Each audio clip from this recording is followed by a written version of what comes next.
We're all taxpayers here. We gave the banks $800 billion in bailout money, and they're refusing to refinance families' mortgages, putting old women, young children out on the street. It doesn't make any sense. When you evict someone, you're just going to sell their home at market value. So why not work with that family, refinance their mortgage, keep them in their homes? 30% of the mortgages in California are upside down. People owe more than the worth of their home. And that doesn't make any sense when we have thousands of people sleeping on the streets of Los Angeles every single night.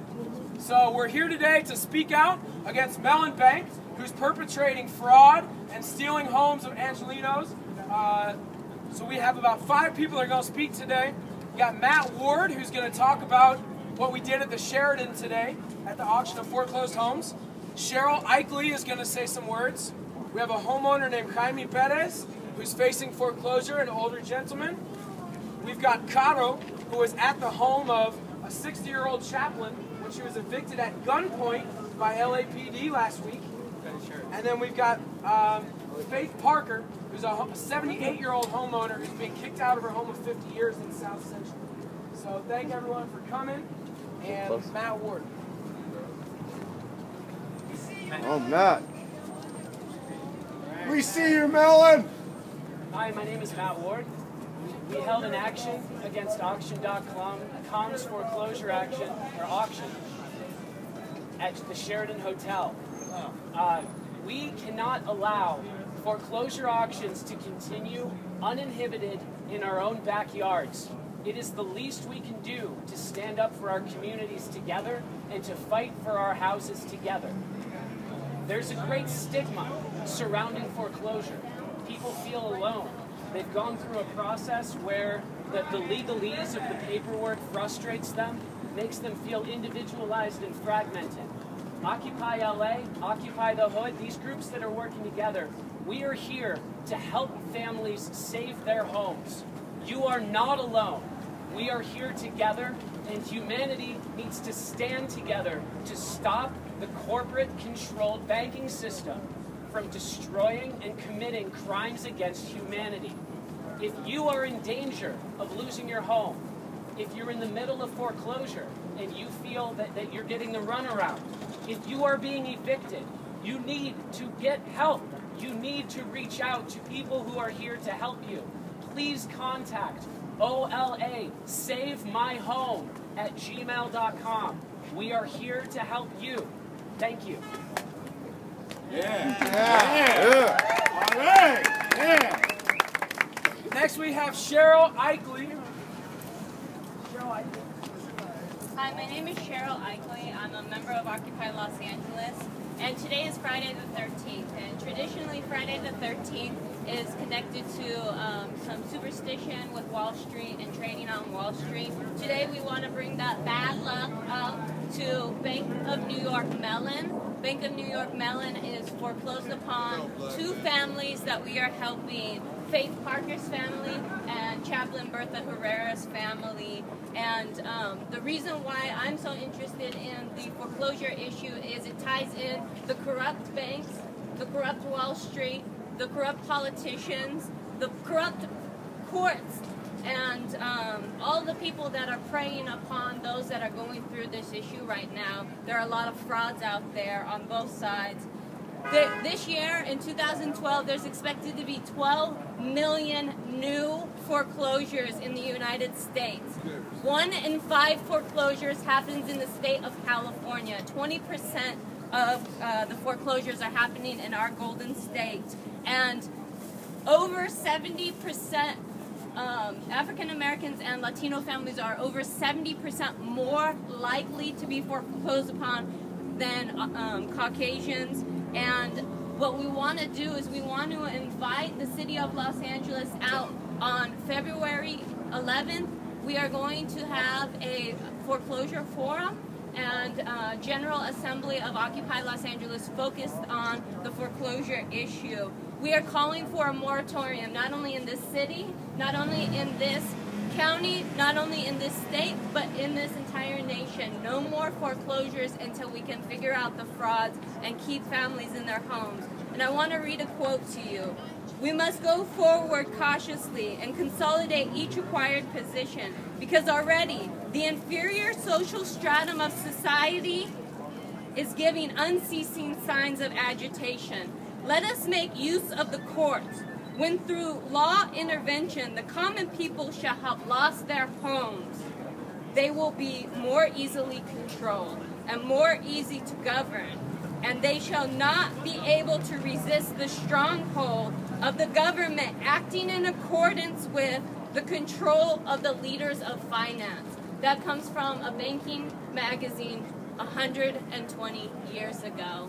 And this is the way the banks treat us. They think if they take our homes, they can control us and govern us. And we're here to say they can't, and we won't give up.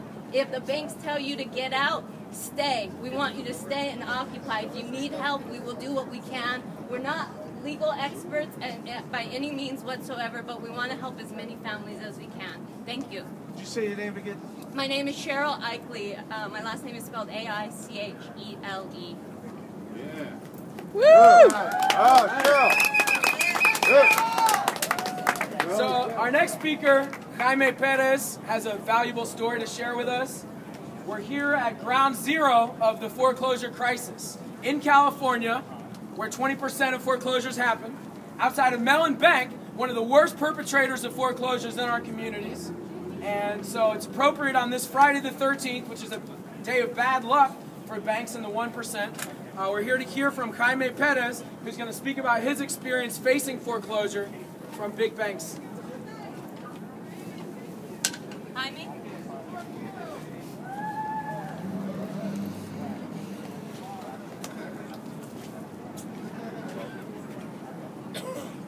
My problem is that my bank don't help me at all. I have been several times in different banks, but they pay no attention Be to good me. to the mic. I can't hear Really, you. they pay no attention to me. I tell them because the payment is too high for me. I cannot work because I'm retired. Puedo oír. In terms to help me, but they don't pay attention, really. They don't care about people. They care about the money for them, not for people. They don't care anything about people. Bueno, yo he estado en muchos lugares de los bancos para que me reduzcan los pagos y los bancos no ponen atención en ningún sentido. He ido a un lugar, a otro y a otro, pero a ellos no les importa a la gente. A la gente no les importa, a ellos les importa el dinero. A ellos les importa solamente el dinero. Money, money, money. They don't care about people. Thank you. Thank you. So our next speaker is going to speak from a faith perspective on the mortgage crisis in our communities. His name is Dr. Logan, and he's here today, right here.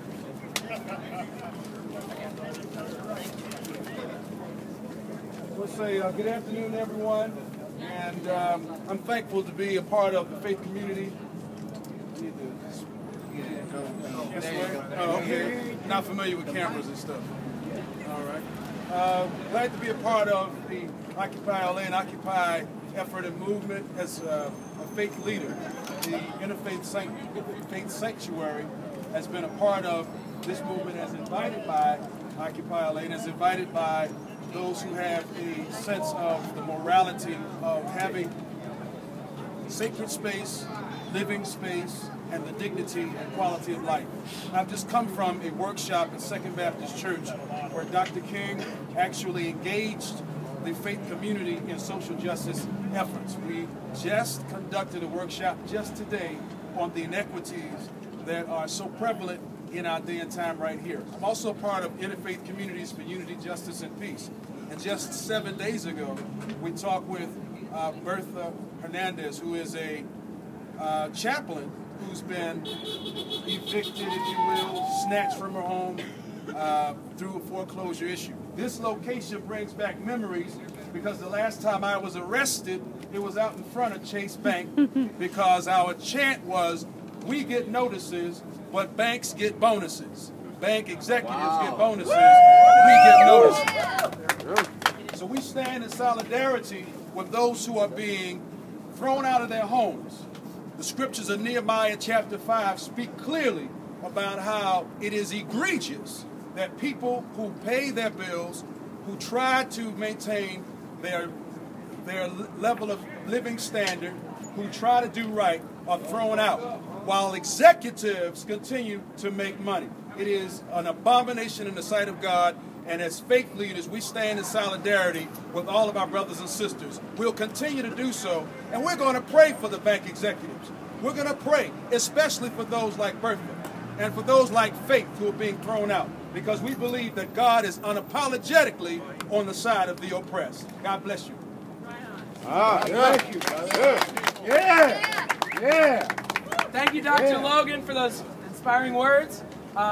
Next we have Caroline Szymanska, who has a story to tell about last week, a home that Mellon Bank evicted the owner of, a 63-year-old chaplain in Van Nuys, and she was there present, helping this chaplain try to stay in her home. So thank you to Caro.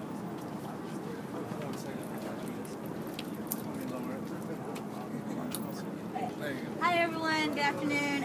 So I was at Bertha's home the night before she got evicted. She had actually contacted Occupy LA to help her out with the foreclosure, and so we got the call and we went out there. We spent the night, and then at 9 in the morning, we were sleeping outside in the backyard in some tents with some signs. We got, Bertha came up to us at 9 in the morning, and she's like, the sheriff is outside. We got inside the home and we heard them pounding on the door, saying, it's the sheriff, we need to let us in, we're gonna arrest you if you do not let us in. They ended up sawing off the lock off the door, and then they came in with guns drawn, pointing at us in the house. And then they didn't close because of us. We're not doing anything to them.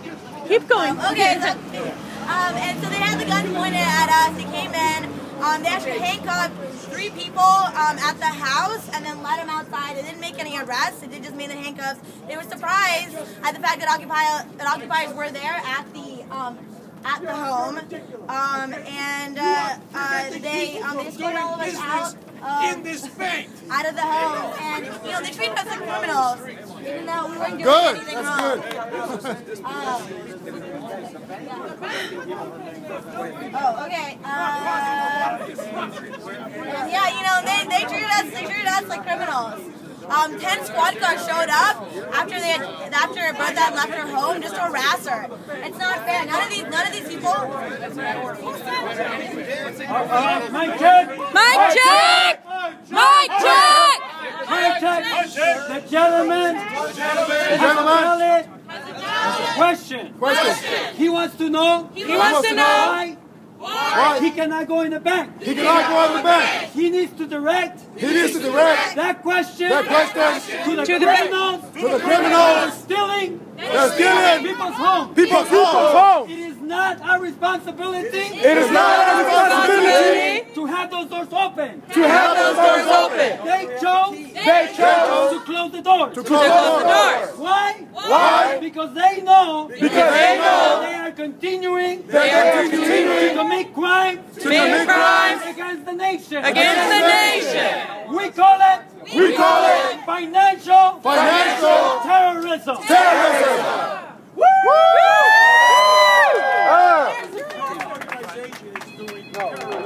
Oh God, he's just a retard. He doesn't get it. The 99%. We are the 99%. We are the 99%. We are the 99%. We are the 99%. You are the 99%. You are the 99%. You are the 99%. You are the 99%. Mic check! Mic check! Mic check! Mic check! Mic check! Mic check! going to try I'm going to ask try the bank to to ask open the doors for this gentleman. Okay. open the doors for this gentleman.